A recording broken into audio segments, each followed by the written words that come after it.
প্রিয় দর্শক বন্ধুরা আসসালামু আলাইকুম। রিসেন্টলি আমি টিকটক অ্যাক্টিভ ট্রেডার্স নিয়ে কিন্তু দুইটা ভিডিও আপলোড করেছি। দুইটা ভিডিওর মধ্যে অনেকেই সমাধান পেয়েছেন, অনেকেই সমাধান পান নাই। আশা করি আপনারা যদি এই ভিডিওটা দেখেন তাহলে সকলেই সমাধান পাবে। আজকে আপনাদেরকে আমি টিকটক অ্যাক্টিভ ট্রেডার্স দুইটি নিয়মই দেখিয়ে দেবো। আপনারা এই যদি দুইটি নিয়ম ফলো করেন তাহলে ইনশাল্লাহ আপনি কোনো না কোনো নিয়ম আপনারা পেয়ে যাবেন। সর্বপ্রথমে আপনাদের ফোনের টিকটক অ্যাপস থেকে আপডেট দিয়ে নেবেন, কারণ প্রতিনিয়তই কিন্তু টিকটকে আপডেট আসে।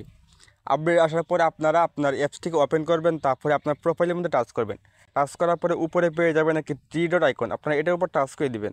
টাচ করার পরে নিচে পেয়ে যাবেন সেটিং অ্যান্ড প্রাইভেসি, এটার উপর টাচ করবেন। টাচ করার পরে দেখেন আমার দ্বিতীয় নাম্বার অপশন আছে প্রাইভেসি, এটার উপর টাচ করে দিব। টাচ করার পরে দেখেন দ্বিতীয় নাম্বার কিন্তু অপশন আছে অ্যাক্টিভ স্ট্যাটাস। আপনি চাইলে এটাকে অন করে রাখতে পারেন, আপনার যদি প্রয়োজন মনে হয় এটাকে আপনি অফ করে রাখতে পারেন, এটা হচ্ছে আপনার ইচ্ছা। এটা হচ্ছে আমার প্রথম নিয়ম। আর দ্বিতীয় নিয়ম, আপনার এখান থেকে বাহির হয়ে যাবেন যদি এখান থেকে না পান। তারপরে দেখেন নিচে দেখেন একটি অপশন আছে ইনবক্স, আপনার এটার উপর টাচ করবেন।